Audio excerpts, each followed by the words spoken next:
25th of July, 1944. 9.44 hours. Normandy, south of St. Lo. Hedgerows, sunken lanes, orchards turned into firing pits. A German staff officer presses his face into the dirt at the edge of a field that used to be wheat. The air tastes of crushed leaves and warm chalk. Somewhere behind him, a Panzer Lehr command post is trying to hold together a front that has been ground down for weeks, meter by meter. Then the sound arrives. Not the long roll he knows from the east. Not the steady, swelling thunder that gives you time to count the seconds and dive deeper into a bunker. This is different. This is sudden weight, a fast, unnatural concentration of steel. Impacts that seem to happen all at once, like the sky has been dropped in slabs. The hedgerow shakes, soil jumps, shrapnel whips through branches with a clean, metallic scream. A man's helmet lifts and flips as if pulled by an invisible hand. No warning, no ranging shots, no easing in, just arrival. For the next few minutes, survival is reduced to arithmetic. How many meters to the nearest ditch? How many seconds between bursts?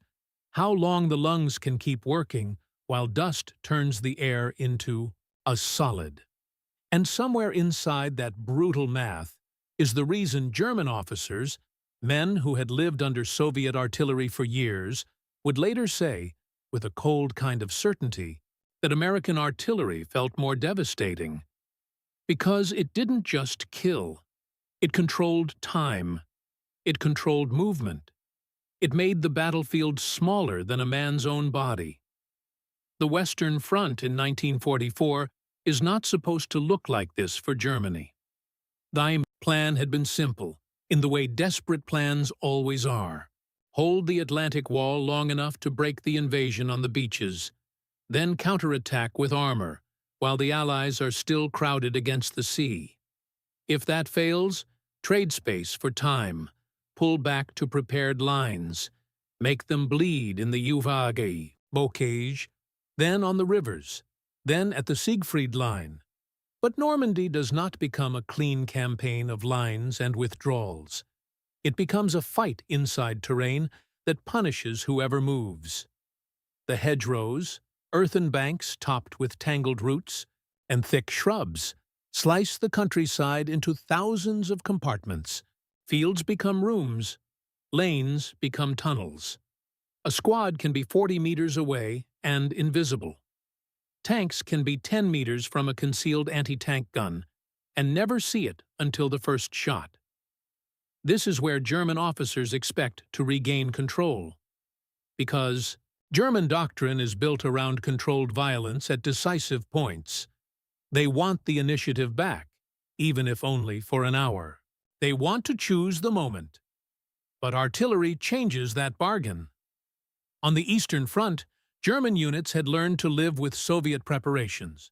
Massive barrages that could last 30 minutes, 60 minutes, sometimes longer, an ocean of shells and rockets laying down a curtain before infantry, and tanks push forward. Soviet artillery was terrifying in its volume. Gun densities could climb into the hundreds of tubes per kilometer during major offensives. When the Red Army chose a sector and built an attack, it could turn the ground into a churned gray surface where trenches ceased to exist. German veterans of 1941 and 1942 had watched Soviet gunners improve from crude mass fires into something methodical by 1944. They respected it. They feared it. They called it drum fire for a reason, but it had a rhythm.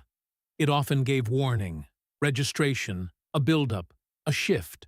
If you were lucky and disciplined and dug deep enough, you might survive the initial hurricane, climb out stunned, and still have a weapon in your hands when the assault arrived. In France, American artillery feels like it has no rhythm at all.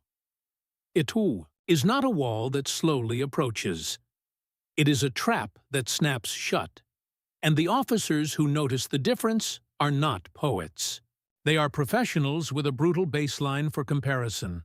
Men who have watched entire regiments disappear under Soviet fire and still find themselves thinking, this is worse because it is immediate, accurate, and everywhere. To understand why, you have to step away from the hedgerow for a moment and look at artillery not as a weapon, but as a system. A gun by itself is just a tube. A devastating artillery arm is everything that makes that tube relevant at the exact second it needs. To be relevant, maps, radios, observers, ammunition, transport, computation, doctrine, and the habit built into the organization that says any battery in range can be turned into the same fist. By 1944, the U.S. Army had built that system with a kind of industrial patience Germany could no longer afford, and the Soviet Union built differently.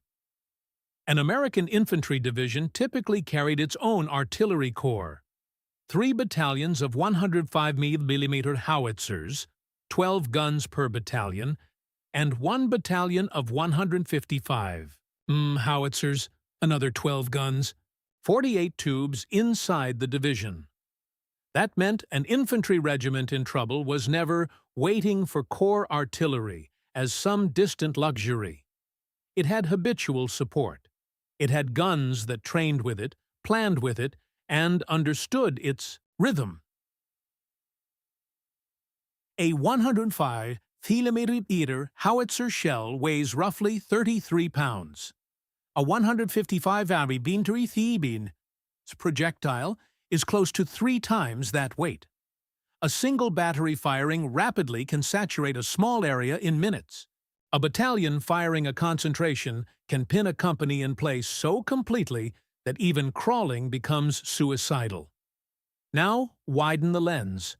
Above division, corps and army artillery groups added heavier weapons, 155mm butter guns, 8-inch howitzers, and more, capable of reaching 20 kilometers and beyond. The U.S. didn't win with one gun.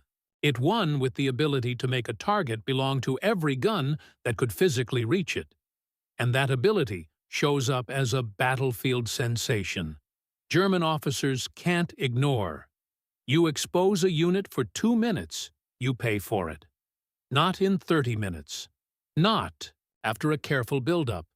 Now, in early war years, German artillery had been among the best in the world in technique.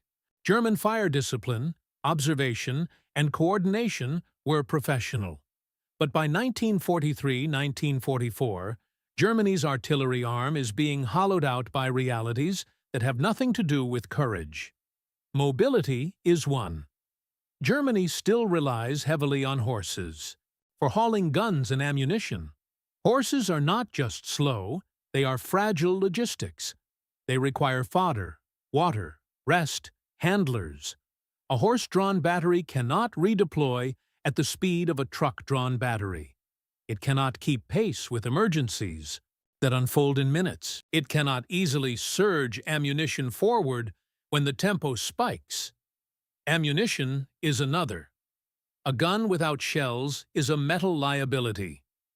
German units face chronic shortages, sometimes reduced to dozens of rounds per gun for periods that demand hundreds. On the Eastern Front, German artillery stocks could drop to levels that made anything more than brief defensive fire impossible.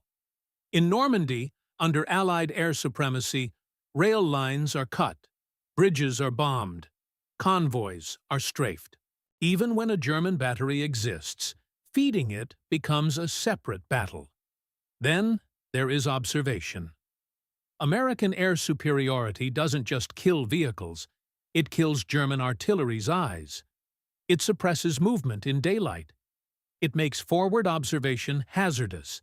It makes the simple act of establishing an observation post on high ground, something artillery depends on, an invitation to air attack. So German officers enter the summer of 1944 with an artillery arm that is competent but constrained. Then, they meet an enemy whose artillery system is designed to be unconstrained. And it is not just that Americans have guns. It is that Americans have time. Industrial time, training time, map-making time, production time. A German officer in the Bocage is living on borrowed minutes. An American fire direction center is living inside a machine built to manufacture minutes into steel. The American method doesn't announce itself with spectacle. It announces itself with speed. A forward observer, sometimes an officer, sometimes a trained enlisted man, sees a target. He has a radio. He transmits a grid. In a fire direction center, men translate that grid into firing data. Batteries adjust quickly because the system is built to fire from maps, not from slow manual bracketing. In practice, that can mean shells arriving within about 3 minutes of the initial call in many situations. 3 minutes. That number is not academic. In combat, 3 minutes is the difference between a German platoon crossing a 200-meter open field and reaching cover, or dying in the open. A German anti-tank gun team dragging a gun into a new hedgerow line, or being caught mid-move, exposed, with no trench to disappear into. A German company commander moving reserves along a sunken lane, or watching that lane become an instant grave. Soviet artillery, when prepared, could deliver extraordinary mass, but mass requires preparation, ammunition, stockpiles, survey, planned fires, command synchronization. The Red Army became extremely good at it, especially by 1944, but it still often functioned as part of a scheduled offensive architecture. American artillery in the West often feels like it is offensive architecture on demand. A German officer can survive a storm if he knows when the storm will hit.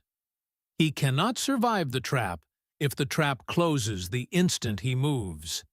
This is where the psychological pressure begins, and it is not a romantic kind of fear.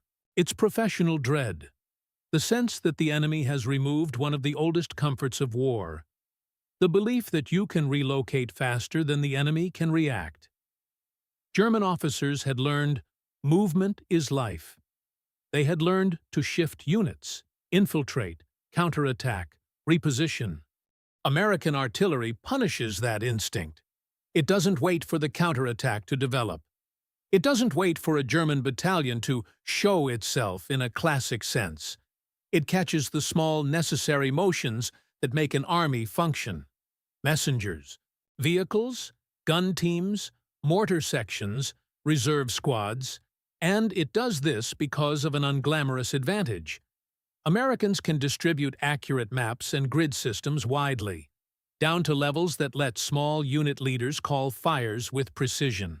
American doctrine trains officers broadly in how to request and adjust fires. The result is that artillery is not a rare privilege. It is a reflex. That reflex creates a battlefield effect German veterans describe again and again in their own terms. The feeling that American shells arrive as if the Americans had seen you the moment you thought of moving. And often, they had. Because American artillery also had eyes in the sky. Over France and later Germany, small liaison aircraft, light observation planes, operate like nervous insects above the front. They are not bombers. They are not fast. They are vulnerable. But they do not need to win dogfights. They need to see. An artillery battalion might have a couple of these aircraft. They can spot concentrations forming behind a tree line. They can observe roads. They can watch the edge of a village and notice the tiny signatures of movement. Dust, vehicle tracks, figures crossing a gap. For German units, the presence of these observation planes creates a suffocating dilemma. Shoot at them, and you reveal your position. Stay silent, and you let them watch. Fire your own artillery, and the observer can help direct counter-battery. Stay silent, and you lose your best tool for disrupting American infantry. This is not theoretical. it becomes routine. German batteries that fire are rapidly answered by heavier, faster, more coordinated counter-battery fire. And counter-battery is not just about destroying guns. It is about forcing guns to stop firing, forcing crews to take cover, forcing ammunition to be abandoned, forcing movement at the worst possible time. A battery that displaces under pressure is a battery not firing. A battery not firing is infantry without steel. And infantry without steel, in 1944, is infantry being consumed by someone else's steel. Now the camera returns to Normandy, because Normandy is where American artillery begins to feel to German officers like a physical law. On 25th of July 1944, the Americans launch Operation Cobra, an attempt to break the stalemate in the Bocage. The opening includes heavy aerial bombardment. But even when the aircraft pass and the smoke spreads, the deeper mechanism is waiting. Artillery. For German units like Panzerlehr, already depleted by weeks of fighting, the problem is not just casualties. It is disorientation. The hedgerows that offer concealment also trap shockwaves. Shell bursts in enclosed lanes turn fragments into scythes. Trees splinter. Branches become secondary shrapnel. The ground throws dust into eyes and mouths. Radios become hard to hear. Orders become delayed. And then the American method begins to show its signature. Concentrations that arrive without the traditional warning. In older artillery patterns, you hear ranging shots, single shells landing near, then closer, giving you the chance to dive for deep cover.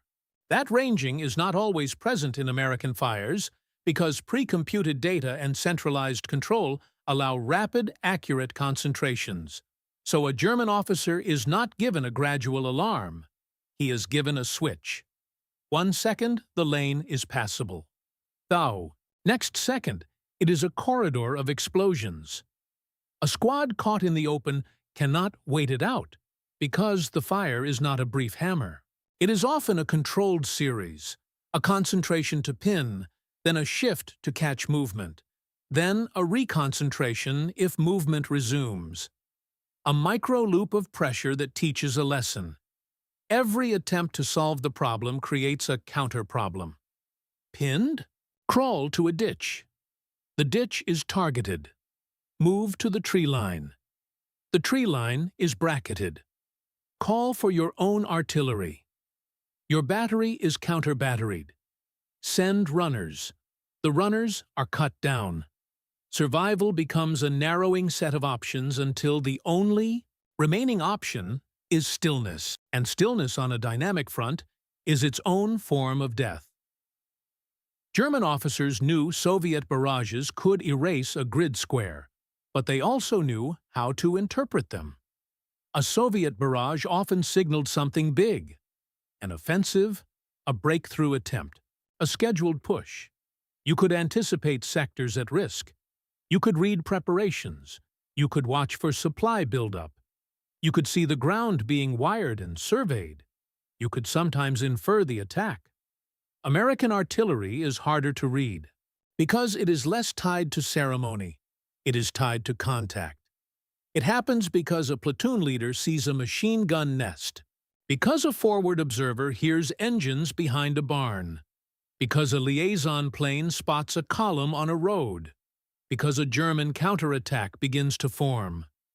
In Normandy, German command posts begin to learn that the moment they mass, the moment they behave like an army, they become a target. So they fragment. They disperse. They attempt to move like water. But even water has to flow through channels. And American artillery turns those channels into kill zones.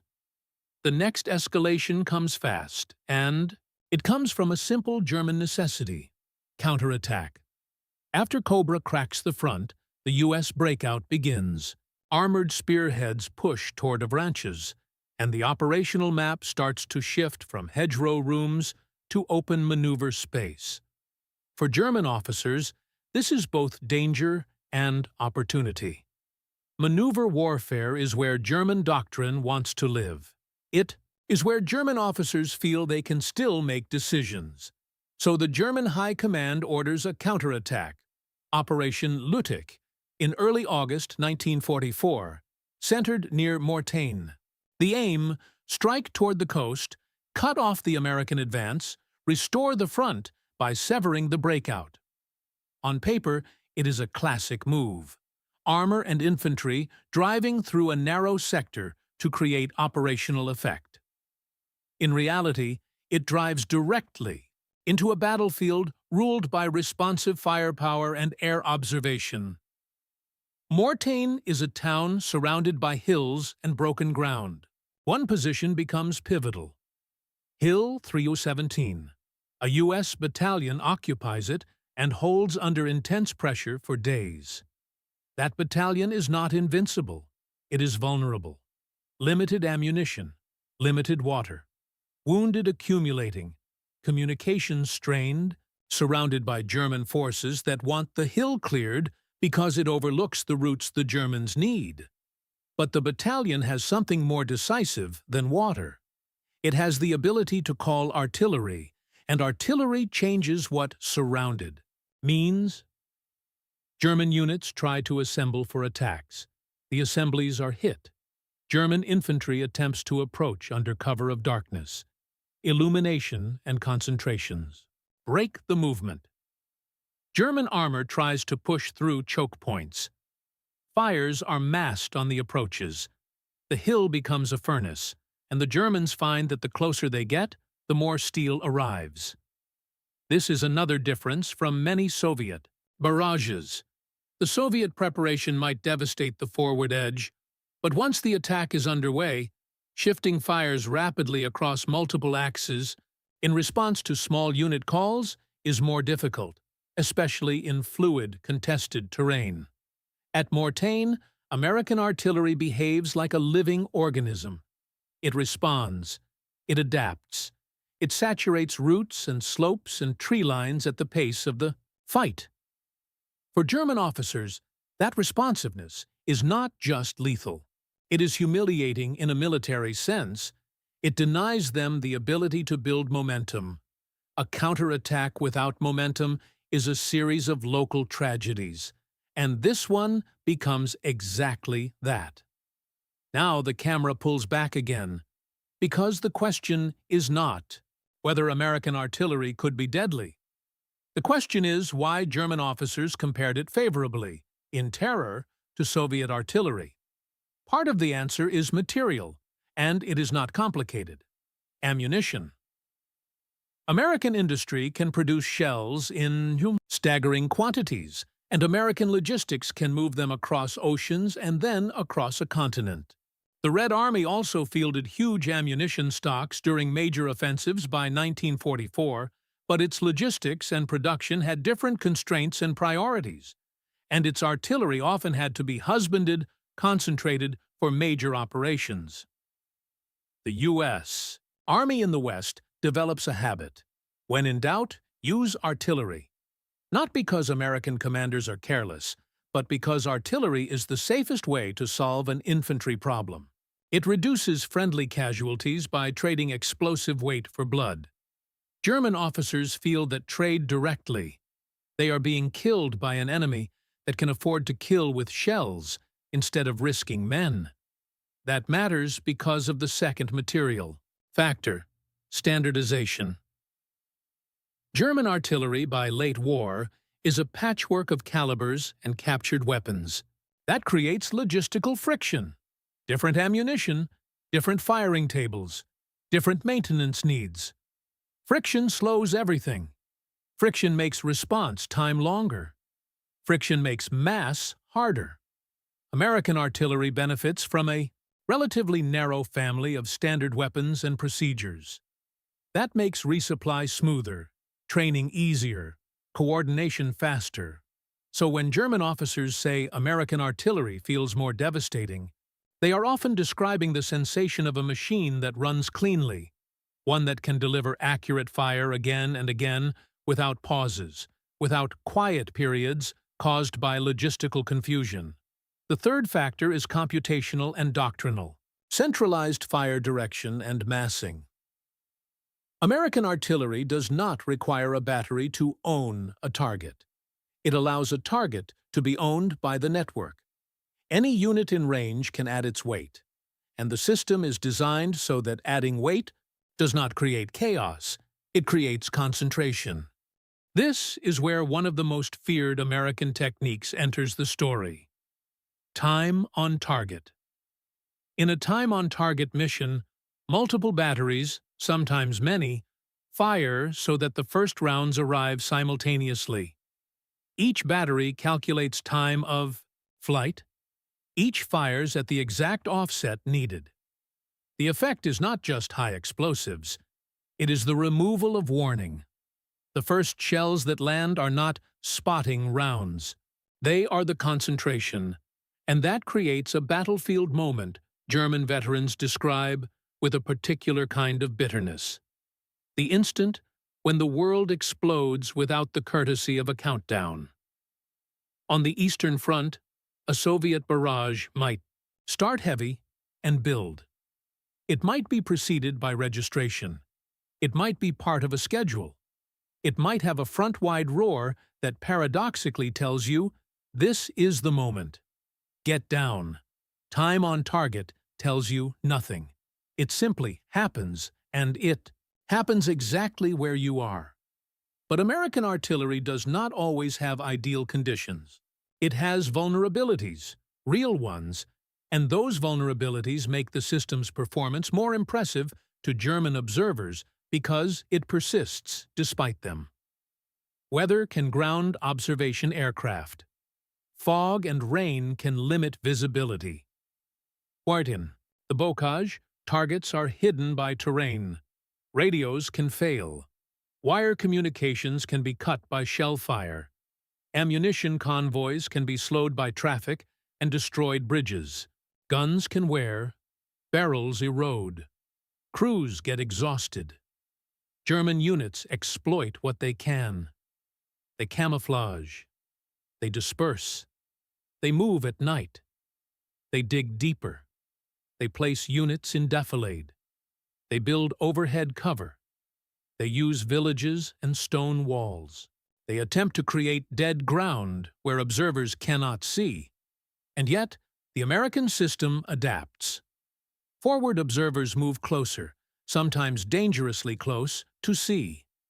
Fire direction centers shift techniques. They use predicted fire. They use quick concentrations. They mass fires from adjacent units.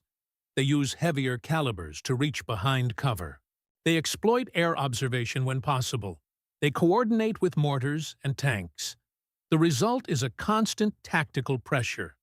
Every German adaptation triggers a counter-adaptation, and the counter-adaptation arrives in minutes, not days. That speed is its own kind of devastation, because it means German officers cannot solve the artillery problem. They can only manage it, moment by moment, while the operational situation worsens. By late 1944, the Western Front has moved from Normandy to the borders of Germany.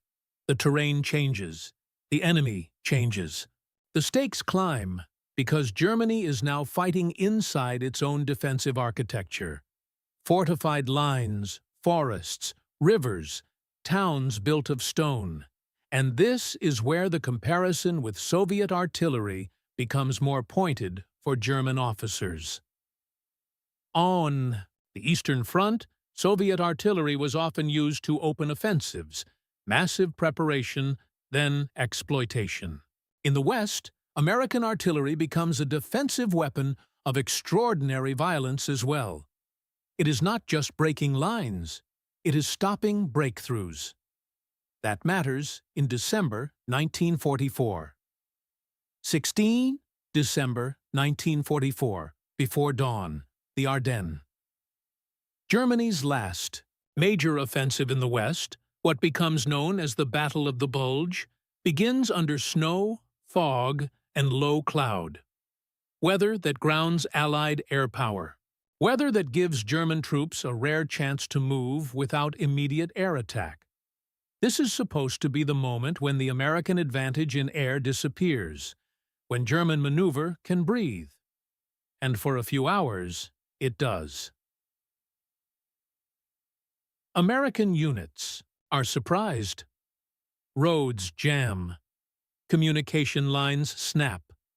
Some positions collapse. German columns push forward through wooded valleys and over narrow roads, chasing fuel dumps and bridge crossings. The plan is ambitious. Strike toward the Meuse, split the Allied front, force a political crisis. But the Ardennes is a place where roads control everything, and roads are predictable. Predictable roads become artillery targets. As American command regains footing, artillery becomes the emergency brake, not a gradual brake, a sudden one. Guns are pulled into firing positions in snow-covered fields. Batteries dig in. Fire direction centers start working without rest. Observers climb into trees, church steeples, ruined buildings. They find lines of sight in the white haze. German units advancing through the Ardennes are often forced into columns by terrain. Vehicles nose to tail on icy roads, infantry close by, tanks constrained by forests. A column is efficient. A column is also a gift. When American artillery finds a column, it does not nibble at it. It attempts to immobilize it. It targets choke points, bridges, intersections, narrow bends, villages where the road constricts between houses. A few well-placed bursts can turn a lead vehicle into a roadblock. A roadblock turns a column into a parking lot. A parking lot becomes an artillery registration grid. Then the math turns brutal. If the road is blocked and the woods are thick, vehicles cannot disperse. Infantry trying to leave the road sinks into snow and brush. Tanks cannot simply drive into the forest. Movement slows, and slow movement is a death sentence under responsive fire. German officers who have survived Soviet artillery know that mass fire is deadly. But here, the deadliness is amplified by the geometry of the Ardennes, by the way terrain forces men and machines into predictable patterns. And American artillery is a weapon that punishes predictability. As the Bulge battle intensifies, another escalation arrives, one that German troops find especially demoralizing because it changes the very physics of cover. Variable time, proximity-fused shells begin to appear in late 1944 in the European ground war. These shells are designed to detonate in the air above the ground, rather than burying themselves before exploding. Against troops without overhead cover, airbursts are far more lethal. Fragments spread outward and downward. Foxholes that might protect against ground-burst fragments become less protective. Men lying prone in shallow cover become vulnerable to fragments raining into them. For German infantry, this is not just higher casualty potential. It is a shift in what taking cover means. In many battlefield situations, survival depends on going down fast, into a slit trench, behind a wall, into a crater. Ground bursts kill by fragments that often travel horizontally and upward from the point of impact. Airbursts kill by saturating the space above and around you, so the instinct to hit the dirt is not enough. You need overhead cover. Overhead cover takes time. Time is exactly what time on target and rapid concentrations deny. This is where German officers begin to feel that American artillery is not merely heavy. It is designed to break the logic of survival. You move, you die. You stop, you die. You dig, you might live, but only if you dug yesterday. And if you dug yesterday, American artillery might shift, or the infantry might flank, or armor might appear. The pressure is layered, the stakes climb with every hour. Now, to be fair to history, Soviet artillery in 1944-1945 is not a blunt instrument. It is highly evolved, capable of extraordinary operational planning, massed fire coordination, and deep battle support. The Red Army learns to integrate artillery with tanks, engineers, and infantry in increasingly sophisticated ways, especially during major offensives like Operation Bagration and the final drives into Germany. German officers respect that, but the comparison German officers make is not always about maximum shell volume in a single hour. It is about what artillery does to command.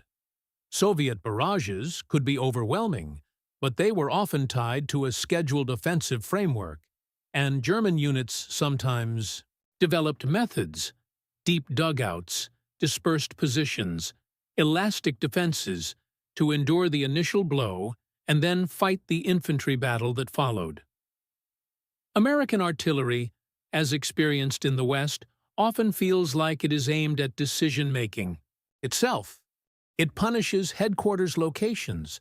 It punishes movement of reserves. It punishes assembly areas. It punishes the exact moments when an officer tries to restore order. That is why it feels more devastating to an officer, because it attacks. The officer's job. An infantryman fears shells because shells kill bodies. An officer fears shells because shells kill options. And American artillery is exceptionally good at killing options. This is visible in how American artillery handles German counter-moves. A German battalion prepares a counterattack in a village. The plan relies on timing. Infantry moves first, tanks follow, machine guns establish bases of fire, the assault hits an American line before it can reorganize, American observers spot movement, or they hear engines, or they see dust, or they receive a report from a patrol. Then the counter-move arrives. Massed fires on the village exits, then on the approach routes, then on likely forming up points, then on the flanks where infantry would try to infiltrate. The German attack doesn't just take casualties, it loses coherence. Tanks arrive without infantry. Infantry arrives without heavy weapons. Machine guns are buried or pinned. Radios are cut. Runners are killed. A counterattack without coherence becomes a string of isolated struggles. German officers had watched Soviet artillery break units too, but often as part of a large, obvious offensive wave. In the West, the breaking can happen at battalion scale, at company scale, and it can happen repeatedly, without warning, wherever a German unit tries to act like a unit. That constant suppression is its own strategic effect. It forces Germany to defend rather than maneuver.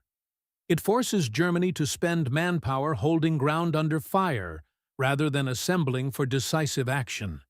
And by 1944, Germany cannot afford a war of attrition against an enemy who can replace shells faster than Germany can replace men. The decisive turning point in this story, the moment when the logic becomes undeniable, comes not as a single battle, but as a pattern that peaks during critical operations. One such peak is the combined use of American artillery's speed, massing ability, and surprise effect during major engagements where German units attempt decisive maneuvers and find themselves trapped by time. So, return to the battlefield camera. The clock matters now. Not as a narrative flourish, but because artillery is a weapon of schedules. When a German unit moves at 10:12, it is visible. When it reaches a hedgerow at 10:14, it is still vulnerable. If American shells arrive at 10:15, the entire movement collapses. That is what responsiveness does. It turns small timing errors into catastrophic losses. In the climax moments of many Western Front engagements, German officers discover they are not being defeated only by American tanks or aircraft, but by the compression of the decision cycle. They cannot move faster than the American artillery network can react. They cannot concentrate without being punished. They cannot retreat cleanly without being bracketed on roads and bridges. The front becomes less a line and more a series of zones. Zones, where any German presence triggers a rapid, accurate reply, and because American artillery can mass fires across units, even a local German success can be smothered. A breakthrough that should take 20 minutes takes 40 because of fires. That extra 20 minutes allows American reserves to arrive, or allows engineers to mine roads, or allows tanks to reposition, or allows the infantry to dig in. Artillery, in that sense, becomes the hidden hand that turns minutes into strategic outcomes. Now tighten the rhythm. Combat tempo. A German column forms. It moves slowly. Snow, mud, craters. A liaison plane appears, small, circling, a flash in the sky. Then nothing. Then the first impacts. Short, sharp, too close. No ranging, no warning. Men run. They fall. Vehicles halt. Engines rev. Nowhere to go. Another burst. Fragments. Strip branches. A driver slumps over the wheel. A half-track skids sideways, blocking the road. The column compresses. The compression becomes a target. Then the heavier rounds arrive. Airbursts overhead. Metal in the trees. Metal in the shoulders. Metal in the throat. Orders are shouted. Radios are useless. Noise eats language. German officer tries to force movement. He can't. The road is a graveyard now, and the most terrifying part is not the volume.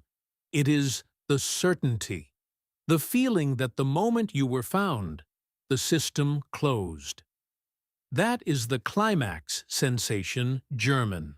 Officers describe when they compare American artillery to Soviet barrages. Not more shells, but less escape.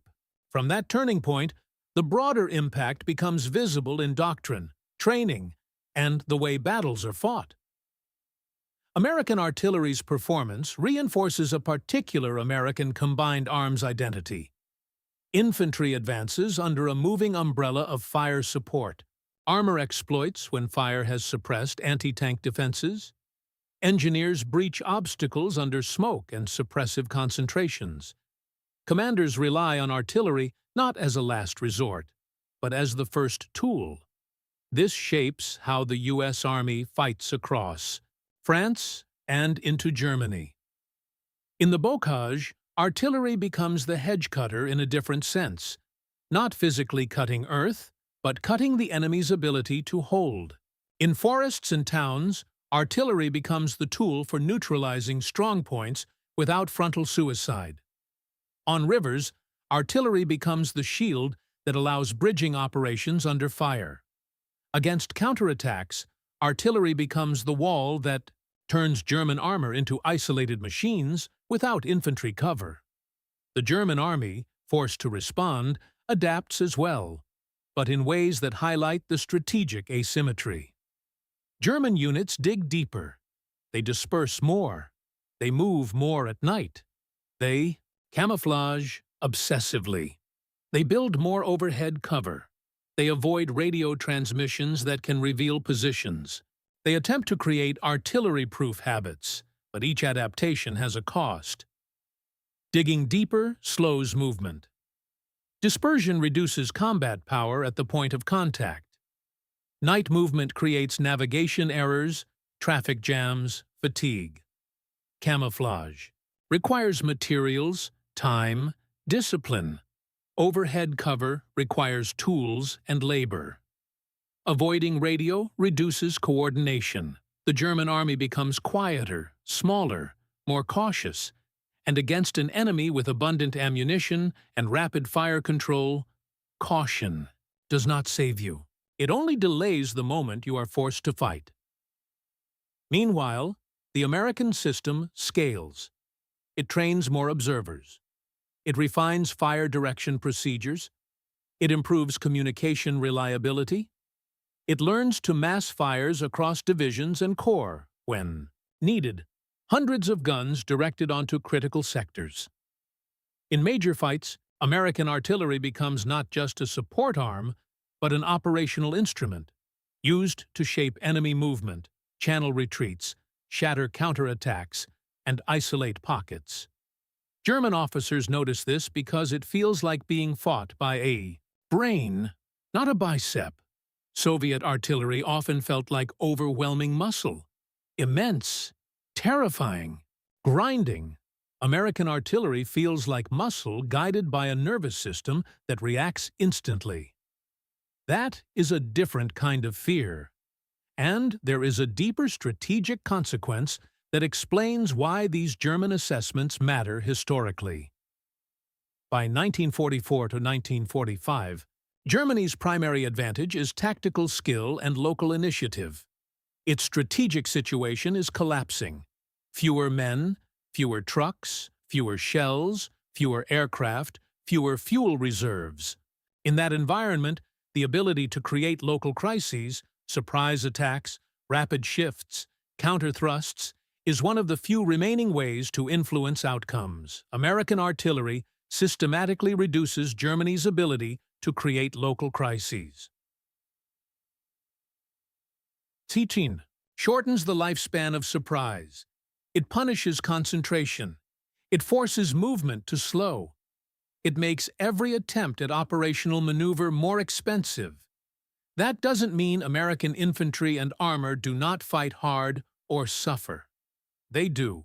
Normandy, the Hurtgen Forest, the Bulge. These are costly battles. American units experience vulnerability constantly.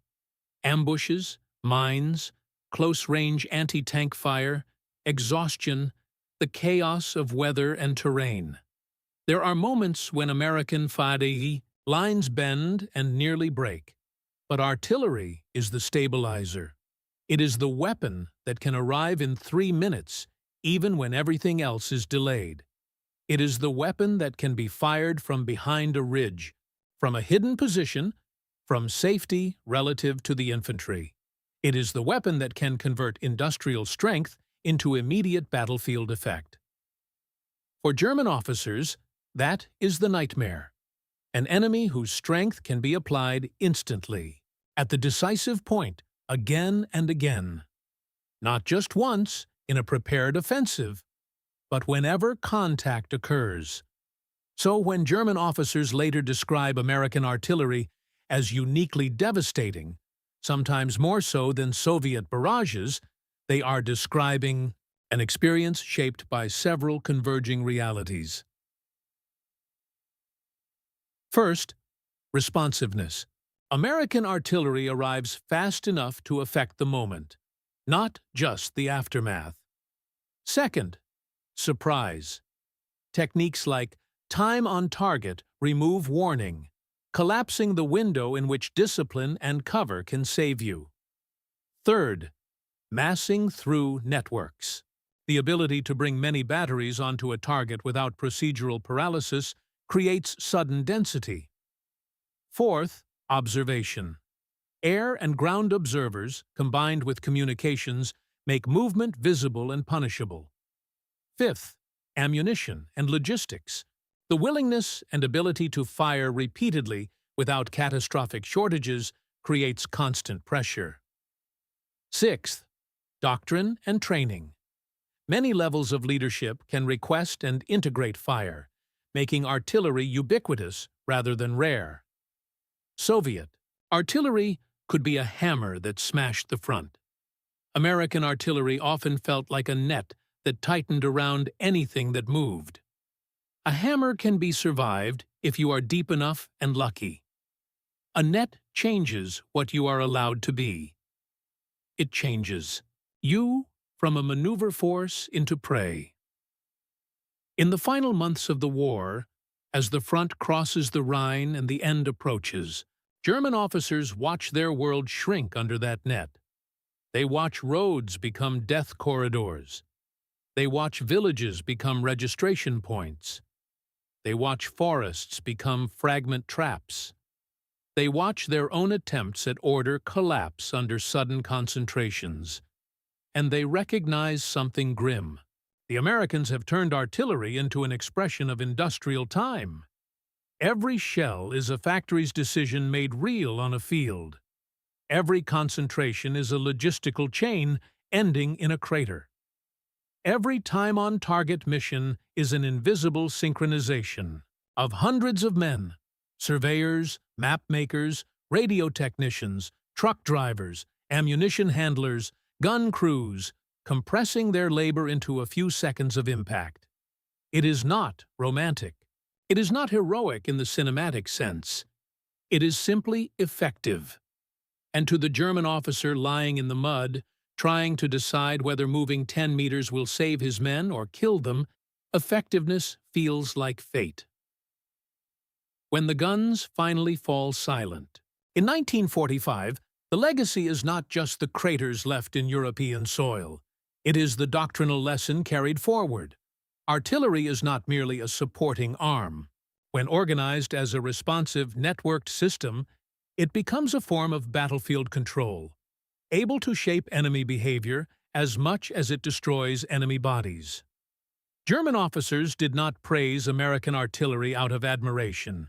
They did it out of recognition. They had lived through Soviet mass fire and learned how to endure it. American artillery, by late war, was something else. Not just heavy, but fast. Not just loud, but accurate. Not just destructive, but intelligent in its effects. It made a battlefield where the most dangerous act was the one armies must always perform to survive. Movement, and that is why, when German officers measured devastation, not by the size of the barrage, but by the loss of options, they often pointed west and said the Americans had made artillery into something uniquely lethal. Not a storm you wait out, a decision you cannot escape.